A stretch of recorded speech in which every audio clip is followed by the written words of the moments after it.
My name is Joe. Some of you may have seen me kicking around the electrical space for the last 22 years. In 1991, I lived on Martha's Vineyard, and myself and two guys co-wrote a software product for distributors. So those of you who are in the room are distributors, you may run your business on a product called Eclipse, and I was one of the guys who birthed that product and birthed that company. I recently divorced myself from that organization, and it was a fairly emotional, trying thing, and I'm now hopefully going to do it again 21 years later. So I'm a software guy, I'm a programmer. And that's the reason why this class kind of came about. People used to say to me, well, you know, you use this tool, you like to tinker with this stuff, well, show me. So the purpose of this class is just to throw a boatload of stuff at the wall and just see if you can absorb one or two of them. Not that they're technically difficult to absorb, they're all really, really easy to absorb, but just see if one or two resonate with you and you're going to use them. I hope that I make it a little bit of fun. I believe most of what you're going to see is really, really, really cheap. Like in some instances, completely free. So I'll start off with the simplest example. And some of them you're already going to use. You're going to say, this is silly, I know how to do this. I was in the airport the other day, and my wife called me up on my cell phone. I was sitting at the Chili's or whatever the fast food was there at the bar, and she said, listen, I got to get pictures to CBS tonight because the kids' homework, so it was right within September, they got to get pictures. How do you get pictures from iPhoto to the flash drive? And I was explaining it to her, and I was explaining it to her, and I was explaining it to her, and finally I said, all right, honey, just sit there and watch. And I used LogMeIn. I don't know if you guys use LogMeIn or not. It's completely free. It's a real simple, easy tool. And basically what I can do is I can just click on here, and it'll bring me right to my wife's Mac computer. I can log into it. My connection is going through, right? And then she's like, holy, you could hear her, oh, I see you moving the mouse, right? Oh, you're taking those pictures. Holy cow, that's amazing. Why don't you just tell me to do that? I'm like, all right. Yeah. And when I hung up the phone, the guy was like, sitting next to me was like, dude, what did you just do, right? And I said to him, oh, I used LogMeIn. So I actually include that, although a lot of you guys may already use that. It's free. It's completely free. And you can see when you went to that, I had my two home computers. You notice one was my wife's Mac, and one was the Bennett household PC server. I can log into them at any point in time. So what I do is I have my thermostats controlled by Cat5 wire, so when I'm on a business trip, I tick, tick, tick, tick, tick, down, right? While your wife's at home? Yeah! She has the heat going up to 80, baby, you know? I log in at night, I dig that thing back down. She's like, I don't think these thermostats work. I think they're working fine. So there's competing ones, and I don't want you to take what I'm doing and say, oh, this guy knows, and this is the better. I don't know which one's better. I don't know. I use this one.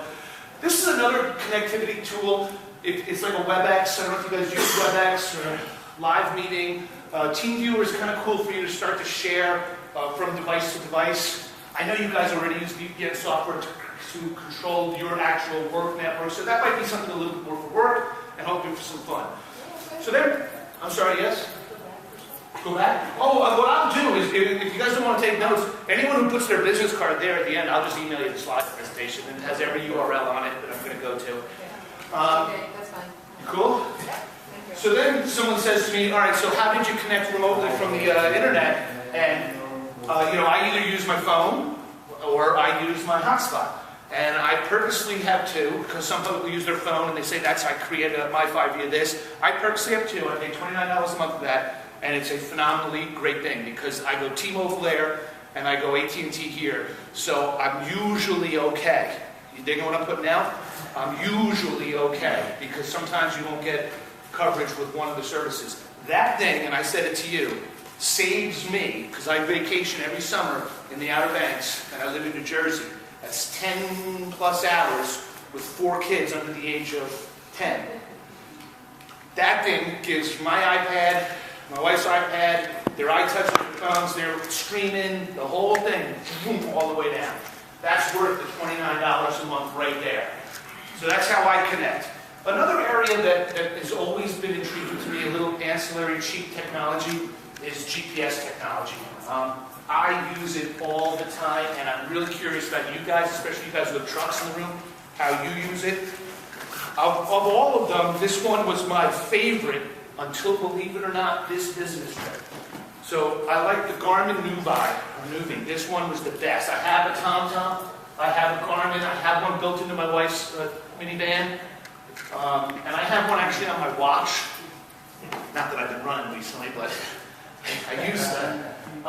And these things are just phenomenal. They amaze me. They're completely free once you buy them. No subscription, no nothing. So you buy the device, they're free. But as of this week, this one is the easiest to use GPS device. And you want to know why? What happened this week? iOS 6. Exactly. iOS 6. Oh, yeah, iPhone 5. Yeah. So with the iPhone 5, the iOS 6 came out. Once you got download iOS 6, all of a sudden the experience of the GPS, I was like, holy cow, I got to throw this one out. And now I don't even have to carry this, because I used to carry this with a rental car, right? I mean, I don't have to carry it now. It was phenomenal. But what I don't know, and I want to ask you, is who uses the bidirectional GPS devices where you're pinging from your trucks, where you can see where all your trucks are? Help me out. What's the subscription rate? We use Sprint, and just for that feature, it's like in the 20s a month. Per truck. Yeah, per device. And is the device mounted to the truck so you know when the truck is started, you know when the truck is moving? What we ended up doing was we got a separate device, like a free, one of their cheap phones that they give you for free, and that's the only thing we put on it was the cheapest subscription, and it runs on their telenav software, which they are making some pretty good improvements to right now.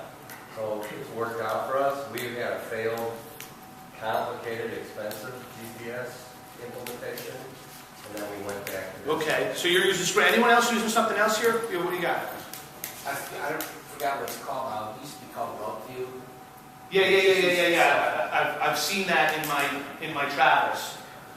How much is that? That's a little pricier, right? I have no idea how much it is. So here's the deal where I wanted to get to, especially from those in the room that are distributors, or I guess anyone that has a truck fleet. I want to get to, and I was just talking to my coworkers today, I want the experience to be like Domino's Pizza. So I want your customer's experience to be no different than my experience with Domino's. You ever gotten something from Domino's recently where you get pinged in the social space that you can see your pizza went in the oven, your pizza coming out of the oven, your pizza went on the truck? So I want to know when your truck delivers the delivery right before mine, if I'm an electrician hanging out at the job site. I want to get pinged somehow, either at some sort of social notice, maybe a social space, something. The last one that I'll put out, is anyone familiar with Waze.com? www.waze.com? Killer, you're an Apple person there, right? Yeah. Yeah, so Waze is a cool site. What it basically will allow us to do is it'll allow us to beat traffic together. So I'm now, of course, since I'm buying into using this as my GPS device, it's killer. And what this will do is it'll actually socially update the traffic situation based on the movement of these devices. So the more people that come into Waze, the more accurate Waze is. But it's also killer because, like, you know, you guys ever turn your lights on and off? No? I do it all the time, right? You gotta beat the fuzz, right? You guys don't do that? Turn them on and off? You drive by, you see a speed tracker, turn them on, turn them off, so the poor sap coming the other way doesn't get a ticket? Yeah. Waze, you just boom, and now when you're driving, it'll let you know, like, you're coming within the coordinates of a cop. You think what I'm saying?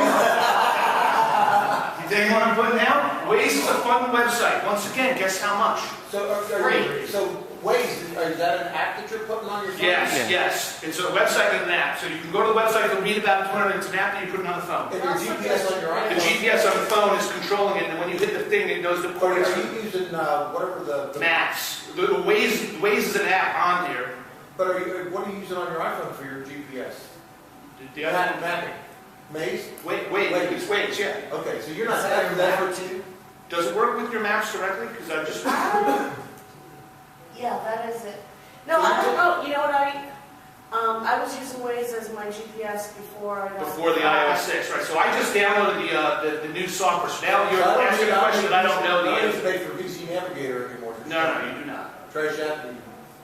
Well, you can get rid of that now because the GPS software is free on iOS 6. Yeah. So what's the difference between that and what iPhone was doing? I know. I think this is going to be more accurate than I track. answer that question. What is the difference? Up through iOS 5, they were using Google Maps.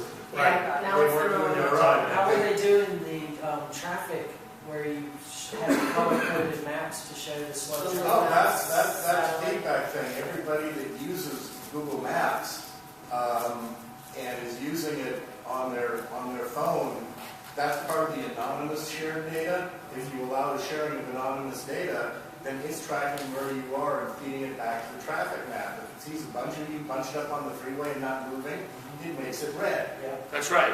Yeah. But this will give other points of interest as well. It will, except, sorry, I had to get in the Android side perspective here. In Google in Apple rolling their own maps, they drop all support for transit directions. You don't want to drive, Iowa 6 mapping is not going to help you get to where you need to go. You mean you're talking like walking versus driving? Walking, bicycling, I got you. transit, driving, Google I hear Maps has you. all If you're living in an urban area, I understand that would matter. Luckily for me, I drive, but I hear what you're saying. Yeah. I get what you're saying. You're in Manhattan, it's going to have you walk I haven't around one-way upgraded streets. I haven't upgraded my iPad yet because of that. Nope. I do transit all the time. This is awesome. This is a great example of one man's trash, another man's treasure, right? What he thinks stinks, I'm all over. I'm like consuming like a madman. Here's some just random sites, just for information. These are the ones that I use. Notice, by the way, now you're going to like me, because I'm going to say notice Google, right? So the next page is going to be, well, let's notice Google. I love Google. It's just amazing. I'm sad. I'm one of the guys who's sad that this is going away in a year. I'm bummed. And I believe this is going to become Google's XP. In other words, it'll never go away because we as consumers will say we can't have it go away, which we're not really consumers because we can actually pay them anything, right? But this is just a way you can see my information. This is my finance page. You can see I can go to my home page and find out what I did and what's cool to me. And you can see I probably have stuff about New Jersey and crap like that. And you can see my sports page. You know, if I went to sports, you probably see stuff about the Jets, right? And, you know, my finance page. But Google, as you know, is also Gmail, but Google Drive, or what used to be Google Docs, to me is really cool. If you're not using Google Drive, which used to be Google Docs, check it out. It's a lot of fun. I have never in my personal life created a on-premise spreadsheet, Word document, PowerPoint presentation for my personal life. I have done for work I can't remember when.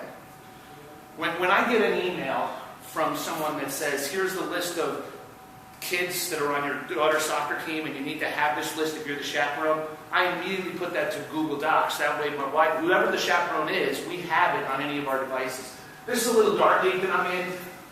I just wanted to show you the sorting capabilities on this spreadsheet. I found the function calls to be substantially easier, look at the sort criteria, than other software. I just find it really, really easy to use.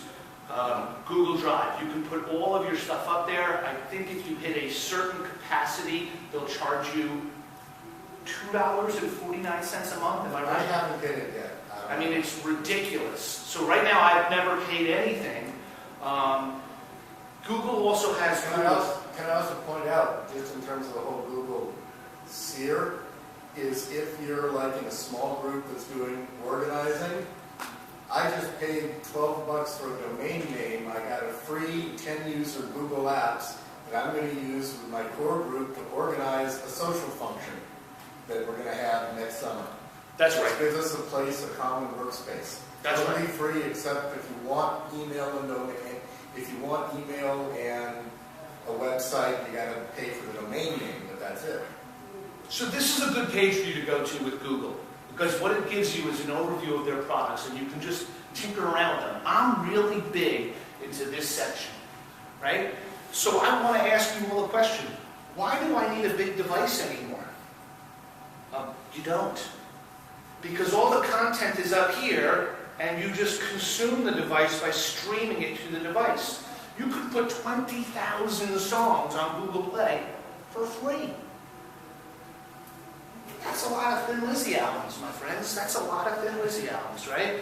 So if you're not familiar with this page, check it out. This basically gives you all of Google's offerings, and I think Google is a pretty cutting-edge company. You're you see some good stuff out there.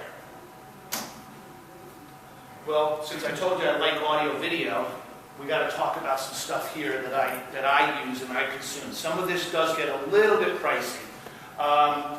So we all know that we can have our CDs from the past and we can burn them into iTunes, correct? What do you do with your DVDs if you want to watch your DVDs at other places, right?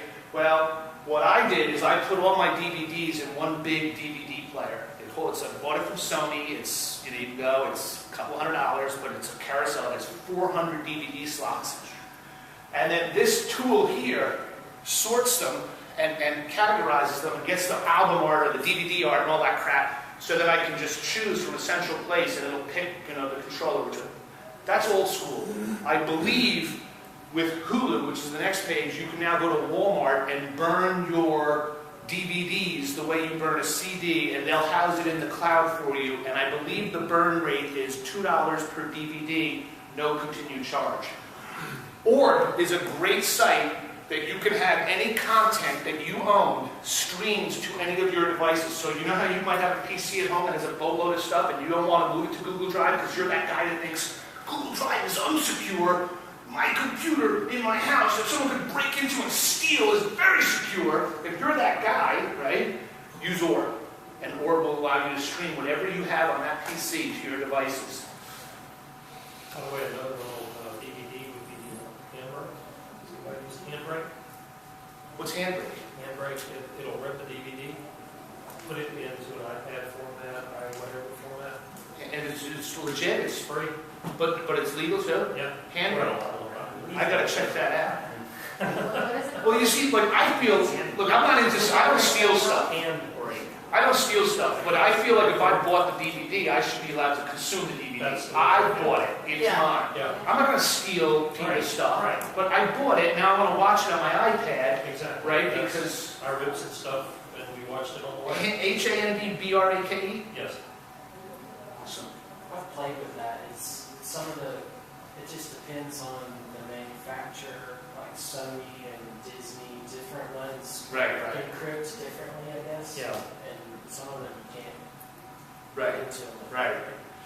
So in the whole audio thing, I went with a system called the Alarm Home Systems, and it's a very non-technical, easy way to have control panels. I understand it's 8 years or 10 years old, and it's completely obsolete because of the iPad. So the birth of the iPad really obsoleted my touch-tone panels that I have to control music, and I'm leaning towards this guy right here.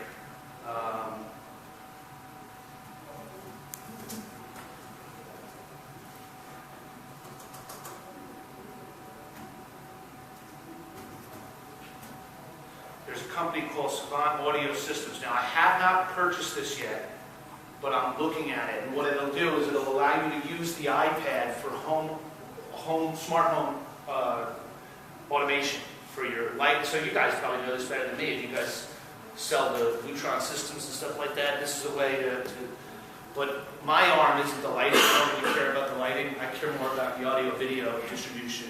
So I'm leaning towards this, and the reason being is, what's an iPad? $4.99, right? And then I could also use it for other stuff. So streaming your content, we talked about Orb. Of course, you can also use Netflix, Hulu, and YouTube. It's this one here that I believe you can burn, and I believe it's smart enough, no matter who the manufacturer of the DVD was, but you do have to pay an extra charge for what because you already bought the DVD, right? And then you have to pay $2 or whatever it is. I think I saw that with Walmart. Walmart and Hulu grouping together. This is the hardware that I use for video. I use the Apple devices, iPhone, iTouch, iPad. I got an LG TV and DVD player. I got a Samsung DVD player. My kids got a Wii and an Xbox. We have one PC and one Mac. I do not have Apple TV, but I've been told I should buy it. So, is it? Will it allow me to actually disperse my iPhoto stuff from the wife's iMac?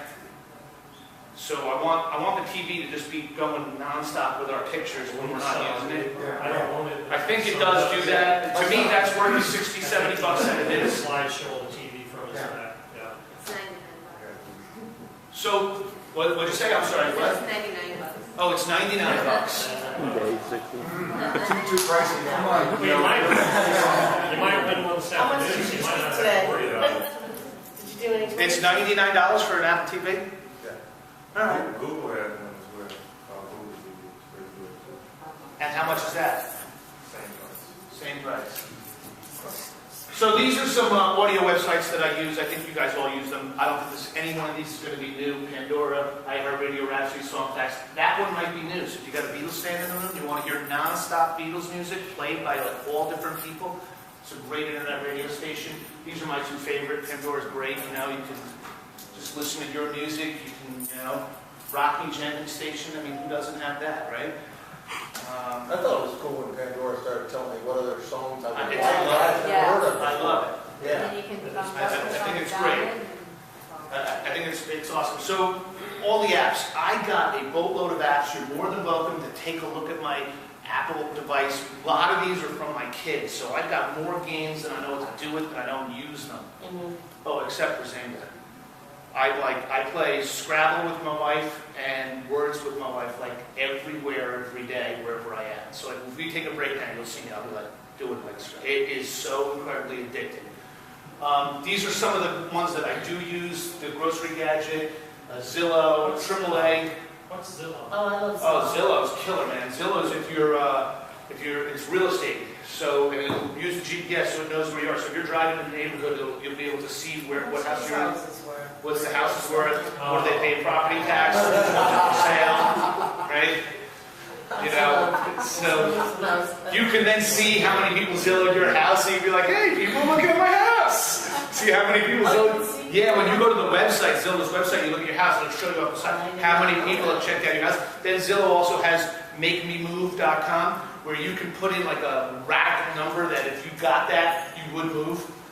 So that you know which of your neighbors would actually move if they got paid enough. So you're like, all right, I know you're not here for the long haul, buddy. Personal finance software. This can definitely, potentially, I think, have an impact on all of you if you're not using it already. I was a Quicken addict. I've been using Quicken since as long as I can remember. And I stopped using it at about 4 years ago, 3 years ago. Whenever Intuit bought Mint.com, and I knew at that point in time, okay, it's legit, it's safe.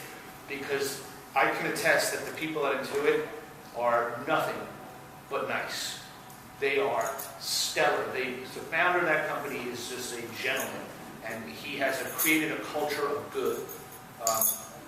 So I felt very comfortable on Mint.com, which is basically you have to give them the keys to your castle, right? You have to give them the login and the password to your bank account, to your brokerage accounts, to your 401ks, whatever. And it sucks it all in for you. It has an app for the phone, it has an app for the Android, it has an app for the iPad and Android. And now, I don't have to do any Quicken work at all anymore. So if you like the desktop offering, do Quicken. Personal finance. If you want to have it done for you, it's lazy. I mean, if you're lazy like me, in other words, it goes out based on my swipe of my credit card, figures out the SIC code, categorizes it for me, everything's done, shows me my budget, shows me, what I'm spending money on, sets up alerts. I get alerts all the time. You went over your budget on shoes. Wait, I've had these shoes since 1992, so it must be someone else in the household that's buying the shoes. This is Vanguard.com. This is, in my experience of this, the last couple of years that have been crazy for me, and it kind of, I think it was 2008, was it? What was the year when I woke up and I was like, what just happened?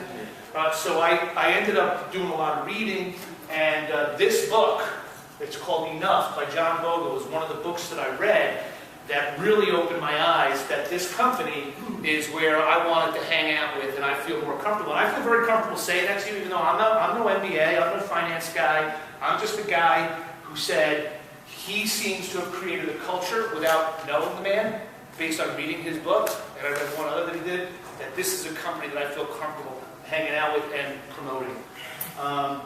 This is, if you want to retire, it helps you figure out how much you, based on your lifestyle, you need. This is basically QuickBooks in the cloud without the Intuit brand name, so it's a different small business cloud offering for maybe CRM or for minor bookkeeping. And this is, what did they used to call that company where I would send you money? Like if you were in college in like 1978 and you needed money, you're like, Mom, send lawyers, some money, baby, right? What did they use? Western Union. This is a modern day web version of Western Union. So you can go out to Zoom.com and you can send money, and it spans multiple countries. I don't know if that's really needed anymore, but I did have some coworkers say they use it, and I was like, well, what's cash? But that's neither here nor there. This is some capturing software. If you're doing presentations and you need to pull in screenshots of your ERP system or your PC, this is some cool tools. These are 4 different ones. I think Windows 8 has it embedded in it as a function of Windows 8, so it doesn't matter. This is a capturing tool where what you write gets captured on the device, and then you can plug it in and then have the... I don't particularly use any of them anymore. I used to use all of these at one point in my career. I don't use them at all anymore. Wow. Here's a bunch of cool tools. I'm sure... Are you guys using Dropbox? You guys out there, right? So you put it in here, it's over there. These are basically other storage tools. I need content stored, I need to keep devices in sync. These two I have never used, but I worked with a guy for many years. His name was Jason Hatfield, and he was kind of an encryption expert, a security expert for me. And I was like, dude, I don't feel comfortable putting stuff that really, really matters. And he gave me these 2 sites to check out about being able to securely store passwords to other sites. So that's what they're about. Everything here should be, very simple for you to Google, look up. You should add one to that. What's that? LastPass. What's that? LastPass. LAST pass? Yes. All right. And by the way, I'm hoping that's what we get out of this, is that remember, this class started in a lobby of a hotel. And it was like, hey, did you guys ever use Log Me In? Like years ago, thanks. And, well, what's that? And everyone's writing down, like, what did you say again? Right? So I'm trying to create a social experience here where people do it. So you said LastPass. What was the other one that you had said? Was it Handbrake? Handbrake, yes. Have you heard of Genius Scan? No. It's you use the camera on your iPhone, you take a picture, and it turns it into a PDF, and then you can email it. So, like, you can print an invoice that you need to approve at home, then take a picture of that and email it to finance to get paid, and it turns it into a PDF. What's that called? It's called Genius Scan. It's free. And then there's Sketch, SKITCH, that allows you to, whenever you take a picture of or any captured image on like an iPad, to write on that image and save that. As saved as a PDF or saved as a bitmap? I haven't messed with it much. I just got that one. Finding that the two might actually go together. I could possibly invoice, bring it up in Sketch. Circle is, right, I totally get what you're saying. Open it up, circle, what's this, right? Put it on a bullet first. A bump, yeah, I do bump, yeah. Gary, you talking about Evernet? Evernote's in this, yeah. So, and this is exactly what I want to have happen, because there's a lot of these cool tools, right? And I have not been able to keep up with them. So, this is a free survey tool. I guarantee you, everyone in this room's used SurveyMonkey, right? So what's the problem with surveys? Who said it? Who said it? It sucks taking them. It does, right. So you gotta be really smart. If you as a business owner, or anyone here that wants to survey and get the touch and pulse of their customers, I think you gotta be smart about how you do it. Don't overdo it, because you're just gonna anger them. And don't ask them this whole crazy list of questions. Just make it simple and find out the survey set that you want. Like, for example, I can just survey you at the end of this and just say, did you come to the class? Yes or no, based on who was supposed to be here or enrolled, or did you like it? By the way, what do you guys then use as a business intelligence tool for data that you've collected on your devices here? This has been the tool that I found to be pretty cool because it's Free. So I would suggest that you all check out Roam BI. Is anyone here a Roam BI consumer? No? Good. That means you all got one out of this class. And that was my goal, to give you one that you would take home. Take that one home. Write that one down. Roam BI stands for Roaming Business Intelligence, right? And what you can do is you can send an upload of an Excel spreadsheet to RoamBee, and then you can see that content on your Roam BI. And they do it through the display of how you look at data on a handheld is definitely very different than you would potentially look at it. So they have these incredibly cool UI experiences for looking at data. I mean, look at your customer data where I'm flipping through it like this, right? That's my Rolodex, right? And then I could pop on it and the graphs associated with the data that you have. And it's smart enough to know if this device was a phone or a tablet and the way it displays the data. They got fisheye view where you can get like it is mind-blowing, completely free. Now, you may have to pay if you incorporate it into your ERP solution. So if you want to, if there's Salesforce.com consumers here, and you want to have your Salesforce.com data exposed to Roam BI, your Salesforce.com reports will feed this automatically, but you pay at that point in time. I don't know, meaning I don't know how much, whatever. I'm the cheap guy. Right, so I've only done the free version. Definitely, please, if you take one thing, take that out of this class, Roam BI. It is a fun, easy way to look at your BI on the road. Okay, some more fun stuff. Or am I the only guy addicted to Quibits? Anyone doing penny auctions? No? So Quibits is a really cool site. It's a penny auction site. I actually got an iPad for $65. I did. I legitimately got the iPad. Yes, I was wondering, is it really legit? It's legit. I got the iPad sent to my house. I used the iPad. It is the real deal. So how did they do that? They make a boatload of money. So this is the concept. It's genius. That's why I was intrigued with it, because you guys move product for a living. I develop software for a living. And these guys figured out, oh, you put peanut butter in my chocolate, you put chocolate in my peanut butter better than we did. This is what they do. Bid on anything. It's a penny.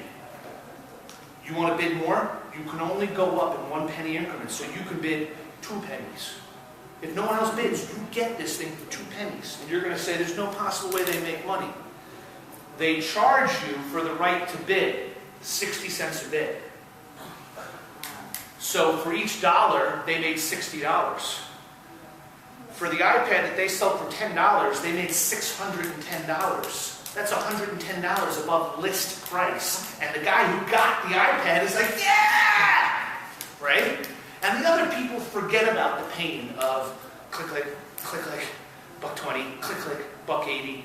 So I tested this site out because I thought when I initially saw it that it was a criminal, like it was a fraud. It is not. And in fact, it's been accredited by the Better Business Bureau. It's the real deal. The problem is there's some pretty good Quibbitters out there, and they're like doing it. And the more people that became part of the community, the worse it is for us, the community, right? Because then more people are bidding. More bidding, you spend. Yes. So how many times? Yeah, that's the problem. My wife was, this Quibits might have caused a little bit of a hiccup in the Shen and Joe relationship for a while there 2 years ago. I had a speed bump along the way. Because she's like, are you what? I'm like, I can't help with the kids' homework, I'm going to get the iPad, right? So you can get addicted because once you're in, you can't get out. Because once you've already invested in, but Quibits is very, very honest. They really are. Let's say you really, really want an iPad. I would buy, if I was buying an iPad today, I would buy an iPad at Quibits, not the Apple Store. And here's why. If the iPad's list price is $600, if I buy 100 bids at 60 cents a bid, that's $600, correct? I start using those bids. At any point in time, I can buy the iPad from Quibits at whatever I spent in bids up to list price. So if I spend all $599.40, they'll just say, you don't have to place the last bid, just pay me 60 cents and you own the iPad. So if you're going, see, so it's good to go there if you were going to buy the device at list price. The reason why I said Apple is I have not personally been able to buy Apple products below list price. I have never seen anywhere that I can get Apple products below list. So if that's the case, now you're going to raise your hand and say, Joe, not true, because you had to pay freight. I did, and the freight was like $17 on an iPad. But the gambler in me is willing to risk that $17 to see if I would get it cheaper. Oh, dude, but you didn't get the device for like 2 weeks. Yeah, you're right.